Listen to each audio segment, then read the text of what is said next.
the flowers here are what are called bilabiate flowers. They're really small, but if you pick just one out, you can see they have kind of a top and a bottom, so you could squeeze them together like this, like two lips. So that's a characteristic that you can look for. Also, the mint family has opposite leaves, so the leaves are opposite of each other on the stem, and square stems. So you can kind of feel the stem and notice that the stem is square. It's at 90 degrees around itself. There are other plants that have square stems, like the Scrophulariaceae family, which we didn't talk about. But there's some different characteristics for those. If you really want to get down into it, if you open up one of the flowers and look down at the bottom where the seeds are kept, down in the base of the calyx, or the sepals, they have 4 smooth nutlets. You can just see them, that's their seeds. So that's a defining characteristic of mints. So bilabiate flowers opposite leaves, square stems, smooth nutlets. And that's for the whole, these are families? Yeah, the mint family, Phalaeniaceae. And that's for the whole family? Yeah. So we'll look at, hopefully we can find another example. Here's one. What do you mean bilabiate? Bilabiate means like 2 lips, so I'll find a bigger example where we can see it a little more clearly, but there's petals on the top and petals on the bottom. They're not radially symmetrical like a sunflower, where there's petals all the way around. They're kind of more like a two lips. Oh, okay. Let's see. Over here we have oregano, and you can see the flowers a little bit better. Few here. They're a little bit bigger, but you can see how they have kind of a tubular flower shape and opposite leaves and square stems. Similar to the mint, so that's mint family. Can you see that the tube-like flower?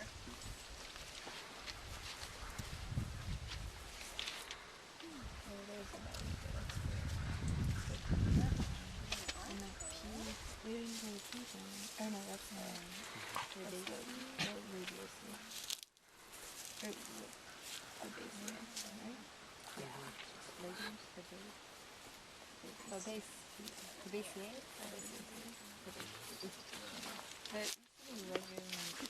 That's what, yeah, that's what I was.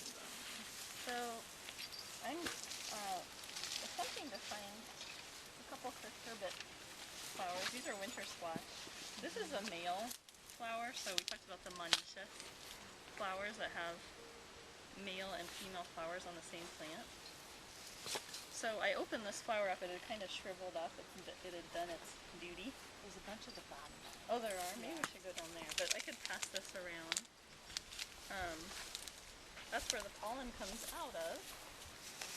And you'll also notice that at the base of the flower it's not super swollen, like it doesn't look like a fruit is starting to emerge. So that's one way you can tell if it's male or female.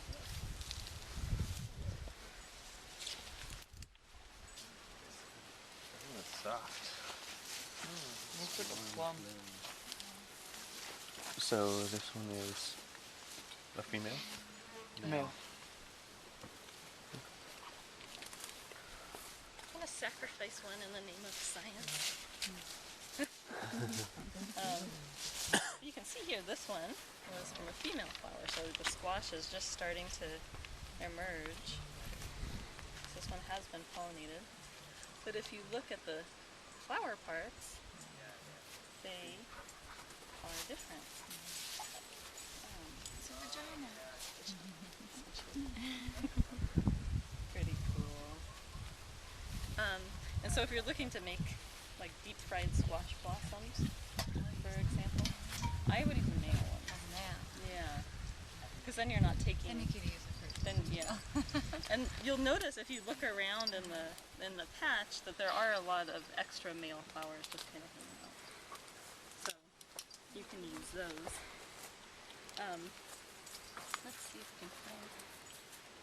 Does anybody have a guess at what family this might be in? Yeah. Or wait, let's do the real name.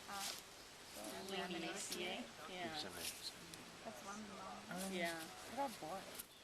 Borage is in a cool family, the Boraginaceae. And this family, comfrey is also in this family, and one of the hallmarks of it is that it has scorpioid inflorescences, so the flowers emerge like a scorpion's tail, so you can kind of see how they're curved over. And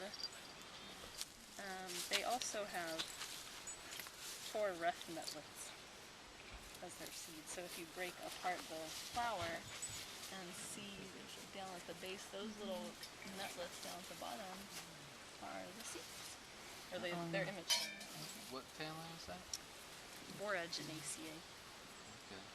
So borage and comfrey are Comfrey, the main borage. ones that we would see, but there's a lot of native borage species around here too. Let's check out. Oftentimes plant walks become plant crawls because it's like there's so much right here. So you guys know what this plant is, but yeah, yeah. So the Fabaceae flowers, because again everything is based on similarities between flowers. They have the banner, the wings, and the keel. So if you see a flower that has those 3 attributes, you see there's the top part, it's the banner that kind of sticks up. The wings are off to the side, and if you press that little, it's like a canoe-shaped petal down at the bottom, that's the keel. You open that up, you can see the reproductive organs inside the flower. So some Fabaceae have many flowers packed into the head, like the clover, but there's also beans, which we can look at, which have the same flower structure, but they have just individual flowers. When you're talking about like families, generally are they like in one family are they all like perfect flowers, or one family is like very? That's a good question. Generally, I think they're the same within a family. Yeah. I'm trying to think of a case where that would not be, but I'm pretty sure that. I think so. Yeah. I think it's all like lily ones, Right. all They're all flowers. perfect. Yeah. You can get like hermaphrodite and male flowers, or like the female gynodaceous and ambrodioecious. Those are like, just like not really Outliners, vegetable. kind of. Is that your tree, Rowan?